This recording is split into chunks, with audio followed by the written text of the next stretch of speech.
এই 25 বছরে পাপগুলো কি কি করা হয়েছে, কোনো একটা পাপ বাকি আছে কিনা যা করা হয় নাই। 25 ইয়ার্সের মধ্যে অনেকেই জিনা করেছে, অনেকেই। আমি আপনাদের কথা বলছি না, এভারেজ আমি পুরো বাংলাদেশের ইয়াং জেনারেশনের কথা বলছি।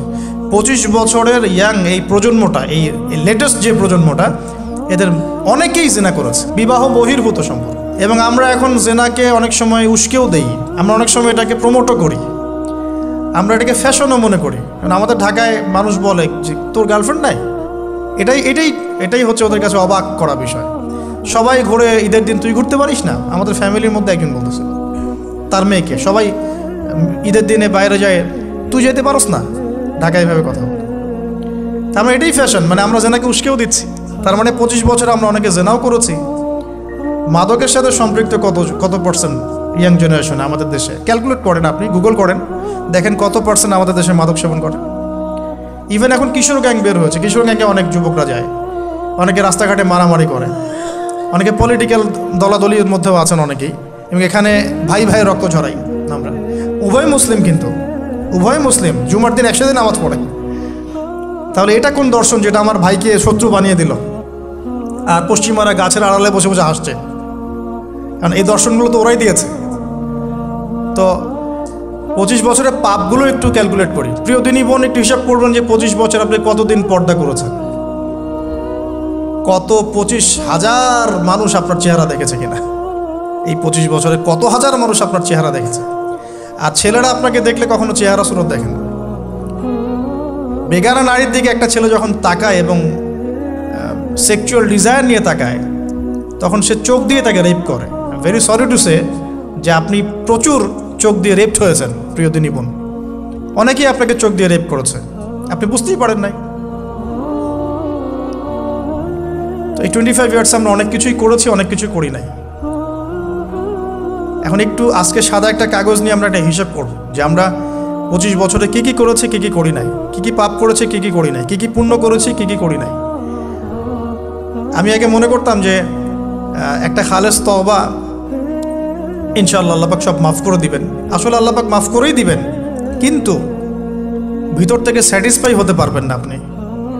এখন যদি আপনি এখান থেকে আমার এই লেকচারটা শুনে আল্লাহর ওলি হয়ে যান এবং আপনি বড় মুহাদ্দিস, মুফতি, দিনের বড় দায়ী ইলাল্লাহ, বড় পলিটিশিয়ান, বড় ইঞ্জিনিয়ার, মানে যারা ওয়ার্ল্ডকে ইসলাম স্ট্যাবলিশমেন্টের দিকে নেতৃত্ব দিচ্ছেন, এমনও মানুষ যদি আপনি হয়ে যান, আপনি এই 25 বছরের ঋণটা শোধ করতে পারবেন না। এই 25 বছরের ঋণ আপনাকে প্রতিনিয়তই ভিতরে ধুকিয়ে মারবে আর কি, যেটা আমাদেরকেও মারে ভিতর থেকে। যে আমরা যদি আগে থেকে বিষয়গুলো বুঝতাম, যদি আরও আগে থেকে স্টাডি করতে পারতাম, আরও বেশি যদি আমি আলেম ওলামার সাথে মিশতে পারতাম, আরও যদি বেশি গভীরে যেতে পারতাম, তাহলে কতই না ভালো হতো। তো আমি আশা করি কথাগুলো আপনাদের কলিজায় পৌঁছাবে ইনশাআল্লাহ। এখন লাইফের এটা সবচেয়ে ভাইটাল পার্ট। এই সম্পর্কে আমি জাস্ট 2টা হাদিস বলে আস্তে আস্তে কনক্লুশনের দিকে যাচ্ছি। নবী সাল্লাল্লাহু আলাইহি ওয়াসাল্লাম বলছেন যে 7 শ্রেণীর মানুষকে আল্লাহ পাক কিয়ামতের দিনে আরশের ছায়া দিবেন। কত শ্রেণী ভাই? তার মধ্যে সেকেন্ড শ্রেণীটা হচ্ছে সেই যুবক নাশা ফি ইবাদাতিল্লাহি তাআলা, যে আল্লাহ পাকের ইবাদতে তার যৌবনকালটা কাটিয়ে দিয়েছে। এখনো বাকি আছে আপনার সামনে। যৌবনকাল কতটুকু? হয়তো 15 to 40। তার মানে এখনো 40 বা 50 বছর পর্যন্ত আপনার যৌবন টিকে থাকবে ইনশাআল্লাহ, যদিও বা এই যুগে থাকে না আর কি। আমরা তো ফ্যান্টাসিতে ভুগি অনেক সময় 4টা বিয়ে। বাস্তবতা হচ্ছে এই যুগে একটাই ডিফিকাল্ট, একজনকে সন্তুষ্ট করে কি ডিফিকাল্ট। এখন সেই যুগ না তো, আমরা তো হর্স রাইড করি না, আমরা তো এক্সারসাইজ করি না, আমরা তো এখন অনেকে খেলিও না, আমরা ফাস্ট ফুড খাই, আমরা হাইজেনিক খাবার খাই না, আমরা আগেকার মানুষদের মতো অনেক কিছুই করি না। এনভায়রনমেন্ট নষ্ট হয়ে গেছে, পলিউশন আছে, সব মিলে এখন আমাদের যৌবন যে 50 বছর পর্যন্ত থাকবে এটা নিশ্চয়তা দেওয়া যাচ্ছে না যদি আমরা বেঁচেও থাকি। আর কত যুবক যুবতী ভাই বোন যে যৌবনকালেই চলে যায় তার তো ঠিক নাই। প্রিয় দিনী ভাইয়েরা, আমরা আলোচনা করছিলাম যৌবন সম্পর্কে। এই বিষয়ে আমি 2টো হাদিস বলার নিয়াত করেছিলাম। তো প্রথমটা শুনিয়েছি মোটামুটি, সেটা হলো নবী সাল্লাল্লাহু আলাইহি ওয়াসাল্লাম বলেছেন যে কিয়ামতের মাঠে আল্লাহ রাব্বুল আলামিন যে 7 শ্রেণীর মানুষকে তার আরশের ছায়া দিবেন, তার মধ্যে তৃতীয় শ্রেণী হচ্ছে সেই যুবক যে তার যৌবনকালটাকে আল্লাহর পথে উৎসর্গ করেছে বা কাটিয়ে দিয়েছে। আরেকটা হাদিস যেটা বলতে চাচ্ছিলাম সেটা হলো, কিয়ামতের মাঠে 5টা প্রশ্ন হবে, স্পেশাল 5টা প্রশ্ন, যে 5টা প্রশ্নের উত্তর না দেয়া পর্যন্ত কাউকে ছাড়া হবে না। তার মধ্যে প্রথম প্রশ্নটাই হচ্ছে তোমার জীবন কোন কাজে কাটিয়েছো, এবং দ্বিতীয় প্রশ্ন হচ্ছে তোমার যৌবন কোন কাজে কাটিয়েছো। সো আমি বলছিলাম আপনাদেরকে যে যৌবনকালটাকে যদি আমরা আল্লাহর পথে কাটাতে পারি, ইনশাআল্লাহ তাআলা আমাদের এই যে উদ্দেশ্যটা, যে নিজেরা দিন পালন করব, নিজের পরিবারের মধ্যে প্রতিষ্ঠা করব, আমাদের সমাজে দিন ইসলামের দাওয়াতে কাজ করব, যেখানেই থাকি সৎ থাকব, একদিন ইনশাআল্লাহ দিন আবার বিজয়ী হবে, এই যে স্বপ্নগুলো, এগুলো বাস্তবায়িত হবে ইনশাআল্লাহ তখনই যখন আমরা নিজেরা পরিবর্তিত হয়ে সমাজের জন্য ভালো কিছু বয়ে নিয়ে আসবো ইনশাআল্লাহ। তো আমি জাস্ট কয়েকটা পয়েন্ট আপনাদের সাথে একটু শেয়ার করে শেষ করে দিব, যে এখন থেকে কিভাবে আপনারা বা আমরা আমাদের যৌবনটাকে আল্লাহর পথে কাটাতে পারি। প্রথম যে পয়েন্টটা আমি লিখে নিয়ে এসেছি সেটা হলো, আমি একটু বলেওছিলাম যে আমাদের নিজস্ব খসড়া একটা আমলনামা তৈরি করতে হবে আর কি। আজকে আমরা সেটা করতে পারি বাসায় গিয়ে, যে আমরা যদি আমাদের গড় আয়ু হয় 60 বছর, তাহলে আমরা এখন কতটুকু সময় পেতে পারি, আর এই সময়টুকুর মধ্যে আমাদের টার্গেট কি, আমরা আসলে কি চাচ্ছি, কি অ্যাচিভ করতে চাই, যা চলে গেছে এই সময়টুকুর মধ্যে আমরা কিভাবে আল্লাহর রহমত পাবো, ক্ষমা পাবো কিভাবে।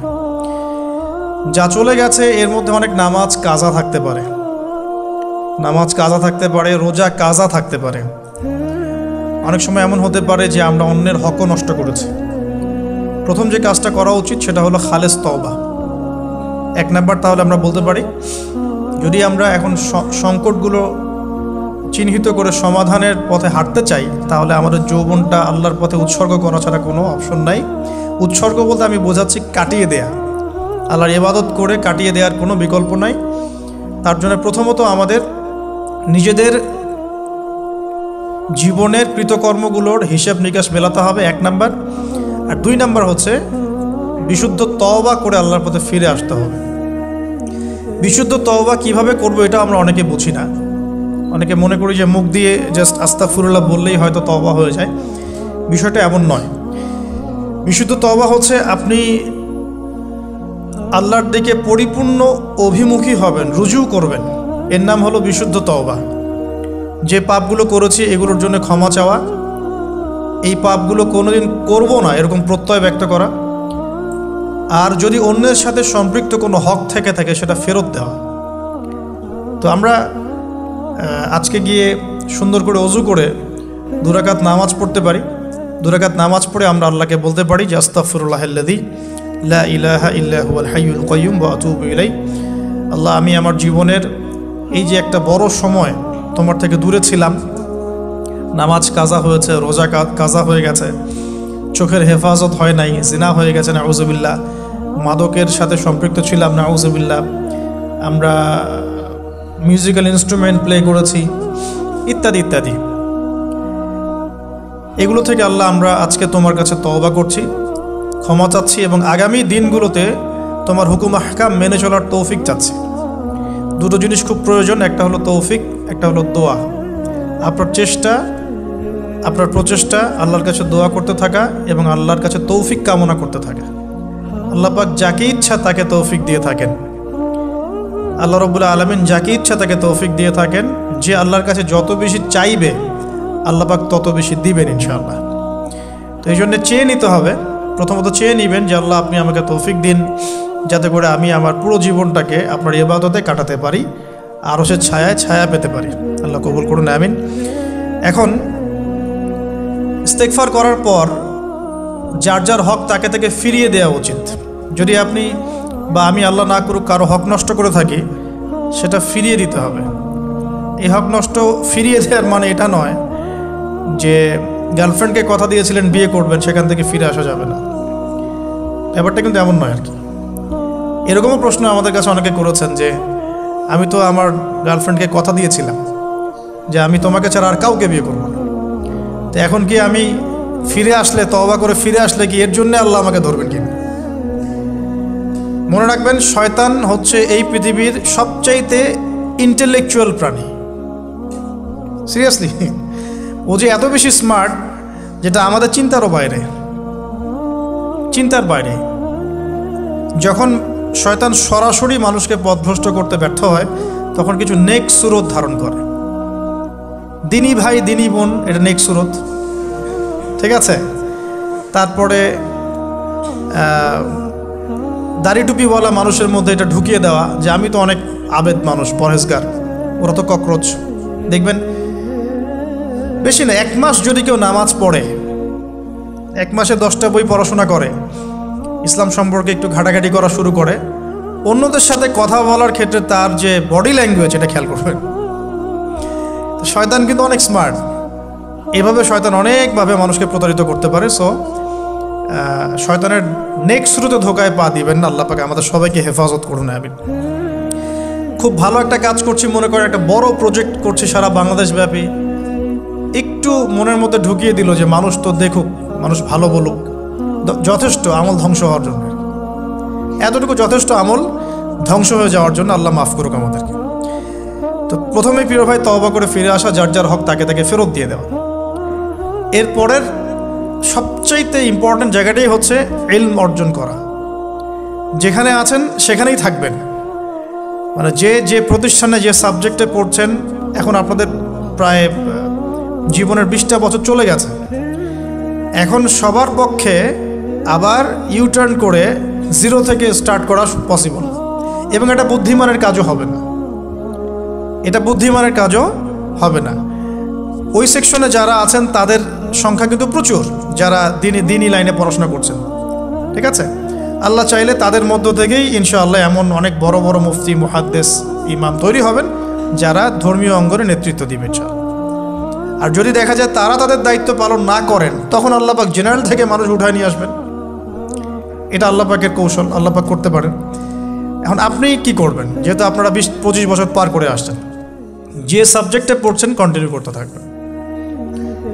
যদি এনভায়রনমেন্ট থাকে ফ্রি মিক্সিংয়ের, এখানে আপনি আপনার চোখকে হেফাজত করার চেষ্টা করবেন সর্বোচ্চ। এ ব্যাপারে আমি একটা বই সাজেস্ট করি, এই বইটা পড়লে ইনশাআল্লাহ আপনার অন্তরের মধ্যে এই বিষয়গুলো কমে আসবে ইনশাআল্লাহ। সেটা হলো তাসকিয়া, ও আরেক নামে এসেছে, সেটা হলো তাসাউফ ও আত্মশুদ্ধি। তাসাউফ ও আত্মশুদ্ধি পুরো ওয়ার্ল্ডের ওয়ান অফ দ্য মোস্ট, বলবো যে অনারেবল একজন আলেমে দিন, টপ 10-এর মধ্যে একজন, আল্লামা তাকি উসমানী দামাত বারাকাতুহু, তার লেখা বই তাসাউফ ও আত্মশুদ্ধি। বাংলাদেশে যে মাকতাবাতুল আশরাফ তারা প্রকাশ করেছে, এই বইটা যদি পড়েন, আপনার মনের মধ্যে নফসের যে খারাপ রিপুগুলো, এগুলো আস্তে আস্তে কমতে থাকবে ইনশাআল্লাহ। এবং এই বইটা আমি বলি যে বারবার পড়া উচিত, বারবার পড়া উচিত। হ্যাঁ, তো আল্লাহ তৌফিক দান করুন। এখন পুরোপুরি ট্র্যাক চেঞ্জ করতে যাবেন না, আপনি আপনার ট্র্যাকেই থাকবেন। এখন এই ট্র্যাকে থেকে আপনি কিভাবে ইসলামিক বেসিক জ্ঞান অর্জন করবেন, কিভাবে পসিবল? কঠিন, অসম্ভব কিছু না, কঠিন। আমি অভিজ্ঞতা থেকে বলি আমার মতো করে। ফার্স্ট অফ অল, একজন বিজ্ঞ কারি সাহেব, হাফেজে কোরআন বা কারি, প্রাথমিক স্টেজ বলছি, বিজ্ঞ একজন কারি সাহেব বা হাফেজে কোরআন, যার সাথে আপনার ভালো সম্পর্ক বা যাকে আপনি চিনেন, রিনাউন্ড, বা যিনি খুব কোঅপারেটিভ, আপনাকে সময় দেন, টাইম দেন, এরকম কারো কাছে গিয়ে আপনি কোরআন তেলাওয়াত করা শিখবেন আগে। ফার্স্ট অফ অল এটা কাজ, কোরআন তেলাওয়াতটা আগে শিখবেন। আমি তো যে দুঃখ করে বলি, কষ্ট করে বলি, যে আমাদের এই দিনী অঙ্গনে এমন অনেক মানুষ আছে যারা ইভেন কোরআন রিসাইট পর্যন্ত করতে না পেরেও অনেক বড় বড় জায়গায় অভিনয় করেন, দিনিয়াতের অভিনয় করে যান, নিজের সাথে অভিনয় করে যান। অনেক সময় উদ্ধতাবশত বড় বড় আলেমদেরকে বাহাসের জন্য চ্যালেঞ্জ করে থাকেন, অথচ কোরআন তেলাওয়াত শুদ্ধ না। কোরআন তেলাওয়াত শুদ্ধ না মানে নামাজই হচ্ছে না। কোরআন তেলাওয়াত শুদ্ধ না মানে কি? নামাজ হচ্ছে না। কবুল করার মালিক তো আল্লাহ, শর্ত তো এটা, কবুল করার মালিক তো আল্লাহ। আল্লাহ পাক চাইলে কেউ 1 ওয়াক্ত নামাজ না পড়লেও তওবা করে ফিরে আসছে মৌতের আগে, হয়তো আমরা জানি না, আল্লাহ মাফ করে দিয়েছেন, হতে পারে না? এটা তো শর্ত, কোরআন তেলাওয়াত তাজবিরের সাথে শিখতে হবে। তো এখানে যদি একজন আলেম থাকেন, একজন কারি থাকেন, হাফেজ থাকেন, তার কাছে আপনারা ব্যাচ করে পড়লেন, অথবা সে যদি কোনো ইনস্টিটিউট খোলে সেখানে আপনারা একটু সময় দিলেন, বা যারা পড়তে জানেন আবার মস্ক করে নিলেন। ফজরের উপর 1 ঘন্টা, সপ্তাহে 3 দিন, 3 মাস এনাফ। ফজরের উপর 1 ঘন্টা, সপ্তাহে 3 দিন, আপনার 2 থেকে 3 মাস যথেষ্ট। কোরআন তেলাওয়াত আপনি শিখে ফেলবেন ইনশাআল্লাহ। এটা প্রথম কাজ। এটা না করে পরের কাজগুলো আসলে পসিবল না। এগুলো সব জাতামাতা কাজ হয়ে থাকবে, এগুলো মানে পূর্ণতা পাবে না। প্রথম কাজটাই কোরআন তেলাওয়াত শেখা। এরপরে আপনার অনেকে তাবলিগ জামাতে সময় দেন, সময় দিবেন। অনেকে দেখা যায় যে বাসায় দিনই বই পুস্তক পড়েন, এগুলো পড়বেন, ঠিক আছে। অনেকে হাদিসের বইয়ের যে অনুবাদগুলো হয়েছে এগুলো পড়বেন, সমস্যা নেই। কিন্তু কোরআন তেলাওয়াত অবশ্যই শিখবেন। তারপরে আপনি যদি এখান থেকে বের হওয়ার পরে বা রানিং অবস্থাতেও যদি সময় বের করতে পারেন, তাহলে মাদ্রাসা অঙ্গনের কোনো আলেমের সহবতে গিয়ে আপনি অ্যারাবিক ল্যাঙ্গুয়েজ এবং অ্যারাবিক গ্রামার শিখবেন। ওটা আপনার শেখার লেসন 2, কোরআনের পর এটা শেখার লেসন 2। অ্যারাবিক ব্যাকরণ, অ্যারাবিক গ্রামার এবং অ্যারাবিক ল্যাঙ্গুয়েজ ছাড়া কোরআনের তাফসির, তর্জমা এগুলো বোঝা যায় না। যে যাই বলুক এটাই ফুল স্টপ কথা। তাফসির আপনি তো বঙ্গানুবাদ দেখে অনেক কিছু বুঝতে পারেন ঠিকই। আল্লাহ পাক বলেছেন সুদ খেও না, জেনার ধার কাছে যেও না, এগুলো কমন মেসেজ, সেগুলো সবাই নিতে পারে। একজন অমুসলিম ভাইও ওইটা যদি বাংলা পড়তে পারে সেও বুঝতে পারবে কি বলতে যাচ্ছেন আল্লাহ পাক। অ্যারাবিক ল্যাঙ্গুয়েজ, অ্যারাবিক গ্রামারের ভিতরে না ঢুকলে আপনি কোরআনের ভাষাটাকে ধরতে পারবেন না। আল্লাহ পাকের যে মানে ঐশী গ্রন্থের বালাগাত, এটা আপনি বুঝতে পারবেন না। তো এই জন্যে এটা তো সিম্পল এক্সাম্পল। আমরা যদি এখানকার ল্যাঙ্গুয়েজ কি বইগুলোর, ইংরেজি না বাংলা? ইংলিশ। মাশাআল্লাহ, ইংলিশ ল্যাঙ্গুয়েজ যদি না জানতাম আমি কি এখানে পরীক্ষা অ্যাটেন্ড করতে পারতাম? আমি তো ওই টপিকটাই বুঝবো না, কোন টপিক আলোচনা হচ্ছে, স্যার কী পড়াচ্ছেন। আমার তো ইংরেজি গ্রামারের এবং ইংরেজি ল্যাঙ্গুয়েজটিক আমার কোনো দক্ষতা নাই। তাহলে আমি কীভাবে ওই চ্যাপ্টার 1, চ্যাপ্টার 2, চ্যাপ্টার 3, এই টপিক ওই টপিক কেমন করে বুঝতে পারি? সিমিলার এখানে কোরআনের ক্ষেত্রে যদি আপনি ল্যাঙ্গুয়েজগুলো না জানেন এবং গ্রামারটা না বোঝেন, তাহলে কোন সূরার ভিতরে কি গভীর মর্ম এগুলো আপনি ধরতে পারবেন। ভাষা একটা অর্থ বুঝতে পারবেন। ভাষা অর্থ পরীক্ষায় পাশ করাতে পারে, কিন্তু A+, গোল্ডেন A+ আনতে পারে না। আশা করি আপনি বুঝতে পারছেন যে আমি কী বলতে যাচ্ছি। তো এটার জন্যে এখন এক্সাম্পল বুঝে নেন। এই যে এখানে ইংরেজি ল্যাঙ্গুয়েজ পড়ছেন, ওই ল্যাঙ্গুয়েজের উপরে বেস করে আপনি বইগুলো শেষ করছেন, এটা কি ওস্তাদ ছাড়া করছেন না ওস্তাদ সহ করছেন? টিচার লাগে না? সেম জিনিস। কোরআনের ভাষা শিখতে হলেও, গ্রামার শিখতে হলেও এরকম কিছু ওলামা একরাম আপনাকে খুঁজে বের করতে হবে। এখন ওলামা একরামরা কিন্তু অনেক ব্যস্ত, অনেকের অনেক কাজ থাকে, অনেকের মাদ্রাসা থাকে, অনেকের দিদি খেদমত থাকে। এর মধ্যেও আল্লাহর কাছে দোয়া করতে থাকেন, ইনশাল্লাহ আপনাকে আপনার ওস্তাদ আল্লাহ পাঠিয়ে দিবেন ইনশাল্লাহ। আল্লাহ পাক কাউকে ওস্তাদ ছাড়া রাখবেন না। ওস্তাদের কাছে আপনার বিহেভিয়ার কেমন হবে, এখন আপনি টিচারের সাথে যেমন বিহেভিয়ার রাখেন সেরকম। তিনি সবক দিবেন, আপনি সেটা বাসায় কভার করবেন, নতুন পড়া নেবেন, আবার পড়া দিবেন। এইভাবে আস্তে আস্তে 4-5টা ক্লাসিক্যাল অ্যারাবিক গ্রামারের বই যদি কভার করতে পারেন, ইনশাআল্লাহ আপনি কোরআনের এই যে আলহামদুলিল্লাহ রাব্বিল আলামিন পড়ছেন, অর্থটা নিজেই বুঝতে পারবেন। হ্যাঁ, যালিকাল কিতাব লা রাইবা ফিহি হুদাল লিল মুত্তাকিন পড়ছেন, আপনি নিজেই বুঝতে পারবেন যে আল্লাহ পাক কী বলছেন।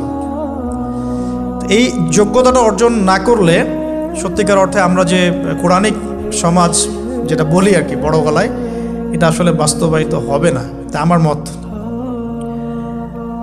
আর এরপরে আপনি আরও উঁচু লেভেলে যদি পড়তে পারেন, যে পড়াশোনা শেষ, আপনার জব সেকশন নিশ্চিত, আপনার সময় আছে মাশাআল্লাহ। এখন এই সময়ের মধ্যে আপনি চাইলে হাদিসের যে কিতাবগুলো, হাদিসের বেসিক কিতাবগুলো মোতালা করতে পারেন, যে কাজটা আমি এখন করছি আর কি। হাদিসের বেসিক কিতাবগুলো আপনি মোতালা করতে পারেন।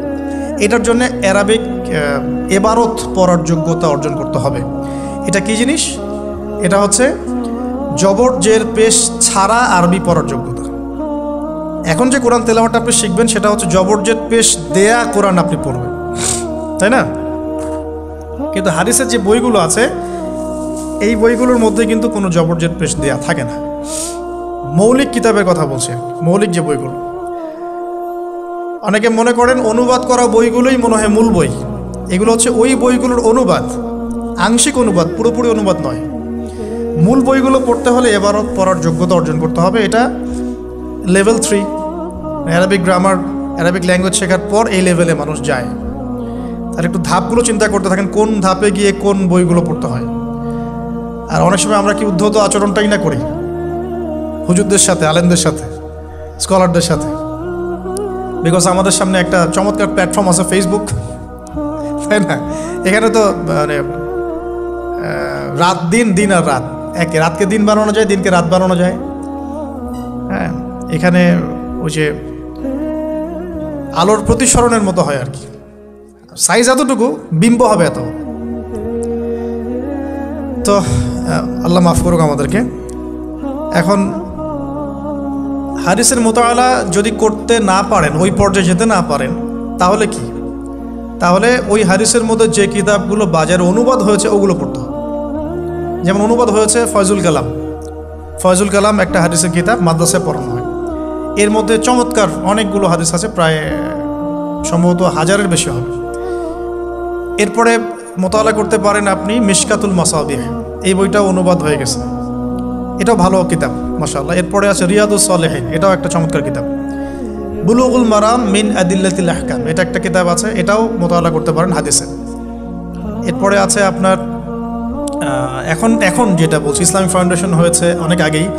এছাড়া বাংলা বাজার ঢাকায় যে ইসলামিক লাইব্রেরিগুলো, প্রকাশনা সংস্থাগুলো আছে, তারা মোটামুটি আবু দাউদ, তিরমিজি, নাসাই, ইবনে মাজা, কোনো প্রকাশনী বুখারী মুসলিমের কিছু ভার্সনও অনুবাদ করেছে।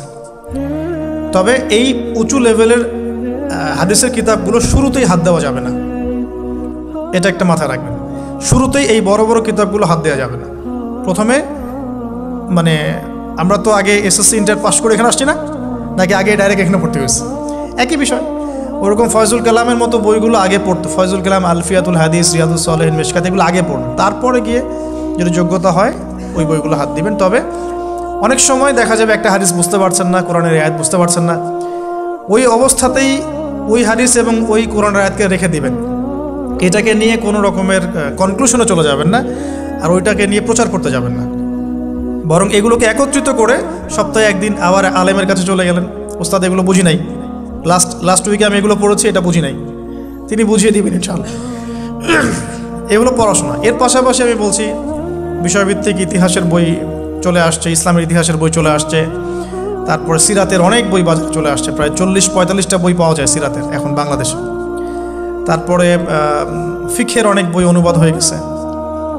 এছাড়া আকিদার অনেক বই পাওয়া যায়। সবচেয়ে ভালো হয় যে আকিদা তাহাভিয়া বইটা পড়তে পারেন, এই বইটা পড়লে অনেক চমৎকার হবে। এর পাশাপাশি বরেণ্য ওলামায়ে কেরামদের বই পড়বেন। মানে বরেণ্য ওলামায়ে কেরাম কারা?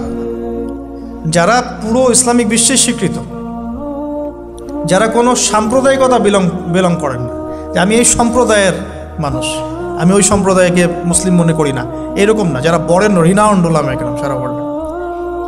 এই যে বললাম আল্লামা তাকি উসমানী হাফিজাহুল্লাহ একজন বরেণ্য আলেম, তার যে কোনো কিতাব চোখ বন্ধ করে পড়তে পারেন, কোনো সমস্যা নেই। বাংলাদেশে আব্দুল মালেক সাহেব হাফিজাহুল্লাহ, মার্কাজুদ দাওয়ার পরিচালক, একজন বরেণ্য আলেম। আশরাফ আলী থানভী রাহিমাহুল্লাহ একজন বরেণ্য আলেম। হানাফি কওমের ফিকহে এরকম অনেক বরেণ্য ওলামায়ে কেরাম আছেন। তারপরে আরবের মধ্যেও এমন অনেক বরেণ্য আলেম আছেন, শাইখ উসাইমিন, শাইখ বিন বাজ, সালেহ আল ফাওজান, এরকম অনেক বড় বড় আলেম আছে যারা রিনাউন্ড ওলামায়ে কেরাম। তাদের কিতাবগুলো আপনি পড়তে পারেন, কিন্তু যাদের মানে লেখা এবং গবেষণাগুলো ছাত্র পর্যায়ের, এগুলোকে আপনি প্রামাণ্য বই বানাবেন না।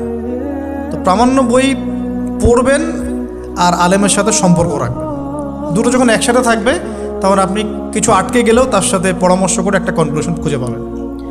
এগুলো জাস্ট বই সংক্রান্ত কথা বললাম। এখন এগুলো হচ্ছে সবচেয়ে বড় বিষয়টা হচ্ছে, এগুলোর চাইতে বেশি বড় বিষয় হচ্ছে যে কোনো একজন, অন্তত পক্ষে একজন, আপনি চাইলে 10 জনের সাথেও রাখতে পারেন, কিন্তু অন্তত পক্ষে একজন মুহাক্কিক আলিমের সাথে আপনি সম্পর্ক রাখবেন পরামর্শের জন্য। অন্তত পক্ষে একজন মুহাক্কিক আলেমের সাথে, মানে হকপন্থী মুহাক্কিক আলেমের সাথে আপনি সম্পর্ক রেখে চলবেন। এটা অনলাইনের যুগ, এটা তো কিন্তু সহজ। আর সম্পর্ক শুধু অনলাইন কেন্দ্রিক হবে এমনটাও বলছি না, তার সাথে সাক্ষাৎ করবেন, তার কাছে নসিহত নেবেন, তার কাছে গিয়ে কিছু পড়বেন, হ্যাঁ, তাকে দেখবেন তিনি কিভাবে আমল করেন, ব্যক্তি জীবনে তিনি কেমন, তিনি আপনাকে কী নসিহত করেন, তার সাথে মিশবেন। সোহবত মানে কি? মানে আমরা কি শুধু টিচারদের মানে পড়াশোনাগুলোই ফলো করি না, টিচারকে দেখিও বটে। আমরা বস্তুবাদী এডুকেশনের ক্ষেত্রে হয়তো অত কেয়ার করি না, টিচার যেটা পড়াচ্ছেন ওটা জাস্ট টুকে নেই, পরীক্ষা পাস করলেই হইল। আমরা টেন্ডেন্সি এমন, কিন্তু ইসলামিক এডুকেশনটা কিন্তু এমন নয়। সাহাবায়ে কেরাম রাদিয়াল্লাহু আনহুম আজমাইন তারা এই আমাদের মতো কাগজের বই পুস্তক পড়ে ইসলাম শেখেন নাই। কীভাবে শিখেছেন? তাহলে সরাসরি নবীকে দেখে শিখেছেন। নামাজ পড়তে গিয়েছেন, দেখেছেন নবী কেমন করে নামাজ পড়েন, দেখছেন নবী কেমন করে হাঁটেন, দেখছেন নবী কেমন করে কাপড় পরেন, দেখছেন নবী কেমন করে আতর ইউজ করেন, কেমন করে তিনি হাসেন, কেমন করে মানুষের সাথে মেশেন, হ্যাঁ, কথা বলার সময় কেমন করে মানুষের দিকে তাকান। খুঁটে খুঁটে একটা একটা করে নিয়ে হাদিসের এক একটা অধ্যায় রচিত হয়েছে। নবী কেমন করে তাকান, নবী কেমন করে মেসওয়াক করেন, নবী কেমন করে হাসেন, এগুলো আপনি অধ্যায় পাবেন। ইভেন আপনি অধ্যায় পাবেন নবী কেমন করে চুল আঁচড়ান। তাহলে আপনি দেখেন সাহাবীরা কিভাবে খুঁতে খুঁতে নবীকে দেখেছেন। বলা হয় আব্দুল্লাহ বিন মাসউদ রাদিয়াল্লাহু আনহু সম্পর্কে, তিনি নবীকে এত বেশি কপি করতেন হাঁটা চলা কথাবার্তায় যে নবী সাল্লাল্লাহু আলাইহি ওয়াসাল্লামের পরের যুগের অনেক মানুষ এসে দ্বিধাদ্বন্দ্বে পড়ে যেত যে রাসূল সাল্লাল্লাহু আলাইহি ওয়াসাল্লামকে দেখছি নাকি। এমনভাবে কপি করতেন, এমনভাবে। সো এখানে আমি সোহবতের বিষয়টা বোঝাতে যাচ্ছি যে কোনো অন্তত পক্ষে একজন মুহাক্কিক আলেমের সাথে সম্পর্ক রাখবেন। অন্তত একজন, আপনি চাইলে 10 জন 20 জন 50 জনের সাথে রাখতে পারেন। অন্তত পক্ষে একজন যাকে দেখে আপনি শিখবেন, আপনার স্টাডিগুলোকে আপনি যেটা সমস্যা ফেস করছেন সেগুলোকে তার সামনে পেশ করতে পারেন।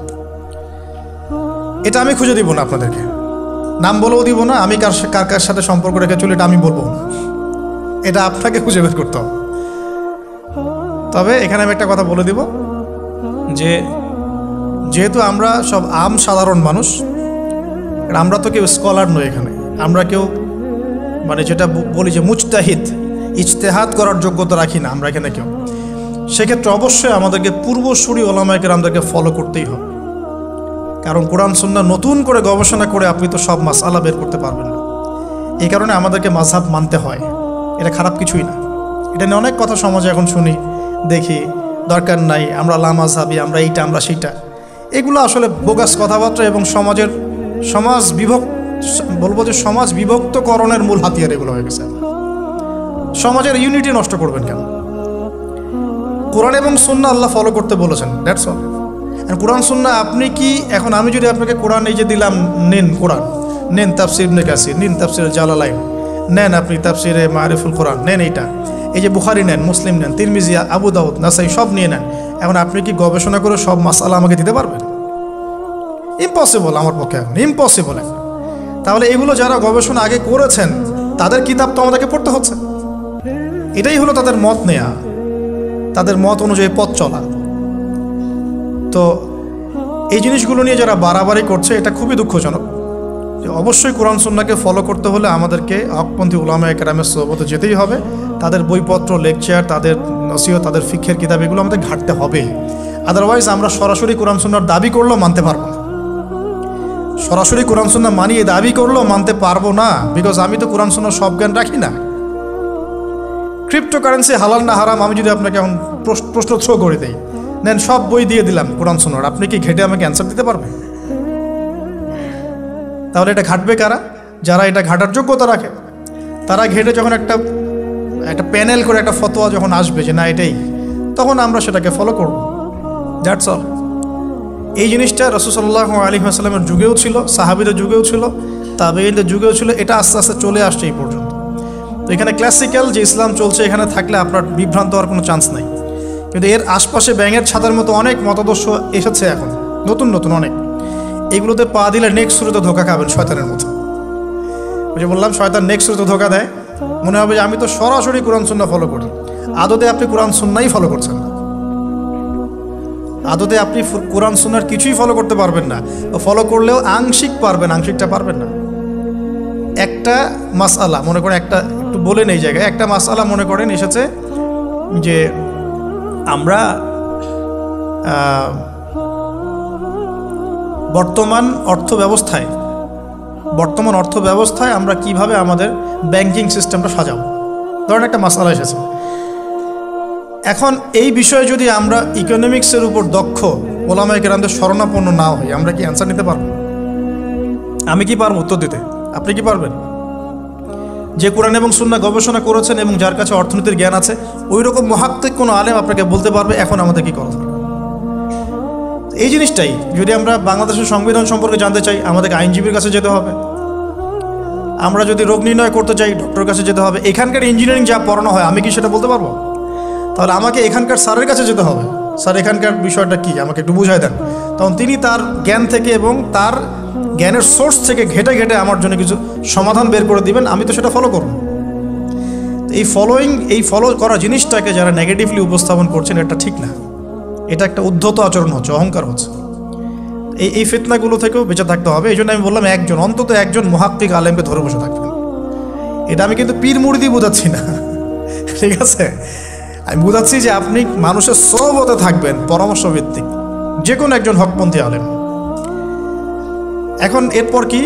এরপরে আপনি পড়াশোনা চালিয়ে গেলেন, আলেম আপনার কাছে পরিচিত আছেন, আপনি টাচে আছেন, পড়াশোনা করছেন, কোরআন হাদিস মোতালা করছেন, মাশাআল্লাহ দ্বীনের জ্ঞান অর্জন করছেন। এখন আপনি আপনার সাধ্যমতো দাওয়াতি কাজ করবেন। যতটুকু দাওয়া আপনার দেওয়ার যোগ্যতা আপনি অর্জন করেছেন বা পারছেন, অতটুকু ছোট ছোট করে 5 মিনিট 10 মিনিট, একটা হাদিস 2টা হাদিস, এভাবে মানুষের মধ্যে ইসলামটাকে প্রচার করতে থাকেন ইনশাআল্লাহ। তবে যে বিষয়গুলো নিয়ে সমাজে ইখতিলাফ দ্বন্দ্ব দেখা যায়, এগুলো নিয়ে আপনি কথা বলতে চান, এগুলোর কোনো সমাধান নাই। মানে এগুলো কখনো শেষ হবে এমনটা মনে হচ্ছে না। ইলা ইয়াউমিল কিয়ামা, কিয়ামত পর্যন্ত এগুলো শেষ হবে এমনটা বোঝা যাচ্ছে না। এই জন্য আমরা এখানে আগুন আর উস্কে দেওয়ার দরকার নাই। আপনি আপনার কাছে যেটা ভালো লাগে ওই মানহাজ, ওই মাসাবটা ফলো করতে থাকেন ইনশাআল্লাহ। সাহাবীর যুগ থেকে এরকম ইখতিলাফ কিন্তু ছিল, তাই বলে কেউ কাউকে তারা এরকম তুই কাফের হয়ে গেছিস এরকম কখনো কথা কেউ বলে নাই, যেটা আমাদের পান থেকে চুন খসলে মানুষ বলে দেয়। এরকম জায়গায় যায় না, এটা তাস্কিয়া নষ্ট হয়ে যাবে, আপনার মনের তাস্কিয়া নষ্ট হয়ে যাবে। এখন এরপরে আপনি বা আমি আমাদের কর্মক্ষেত্রটা সাজাবো। যেহেতু আমাদের এখন মাশাআল্লাহ পড়াশোনা হচ্ছে, আলেমদের সাথে আমরা সম্পর্ক রাখছি, শেষ করছি, একটু ধৈর্য ধরেন। কর্মক্ষেত্রটা আমরা সাজাবো। এখন আপনারা বের হয়ে যাবেন, জবে চলে যাবেন, মাশাআল্লাহ। এখানে কি, এখানে এমন একটা বিষয় খুঁজে নেওয়ার চেষ্টা করেন যে আপনার যাতে দুনিয়ার আর্নিংসটাও চলে আসে এবং পরকালেরও কাজ হয়। এক্সাম্পল দিচ্ছি আমি একটা, ধরেন যে আমার 4-5টা মাদ্রাসা আছে, কথার কথা, আমি বিভিন্ন মাদ্রাসায় পড়াই। এখানে কি হচ্ছে, আমি ইলম শিক্ষা দিচ্ছি, আমার নিজের চর্চা থাকছে, আমি সেখান থেকে কিছু হালকা পাতলা কিছু বেতনও পাচ্ছি, আমার পরিবার চলে যাচ্ছে। তো পুরো লাইফের পুরো কাজগুলোই কিন্তু তখন দিন কেন্দ্রিক হয়ে গেল, তাহলে সে বেশি লাভবান হলো। এখন আপনাদেরকে এরকম সুযোগ বের করতে হবে যে আপনারা এমন এমন কিছু ক্ষেত্রে যাবেন যেখানে ওই কাজটাই ইবাদত বলে কাউন্ট হবে। টাফ কিন্তু ইম্পসিবল না। বা যদি এমন জব নাও পাওয়া যায়, আপনি হালাল কোনো বৈধ জবে থাকলেন, আপনার রিজিকের একটা অংশ থেকে আল্লাহর পথে সদকা করলেন। আল্লাহ পাক এর বেশি কিছু আপনার কাছে চাচ্ছেন না। জাকাত ফরজ হয়ে গেলে জাকাত দিলেন, নফল দান সদকা করলেন, এতটুকু আপনার পরিবারের পিছনে খরচ করলেন, আল্লাহর হক আদায় করলেন, জনগণের আমরা যেটা বলি মানুষের হক সেটা আদায় করলেন। এরপরে আপনার আসবে বিয়ে শাদীর ব্যাপার স্যাপার। বিয়ে শাদীর ব্যাপার স্যাপার আগে আনলাম না কেন? কারণ ওই আত্মনির্ভরশীল না হলে তো মেয়েরা আপনার কাছে আসবে না। ওটা প্রেম করতে পারে, কিন্তু বিয়ের সময় তারা খুব সচেতন। বিয়ের সময় তারা অনেক বেশি কনসিয়াস যে না, সে কি করে এটা দেখতে হবে। এবং মেয়ের বাবা মার প্রথম প্রশ্নই হবে আপনি করেন কি।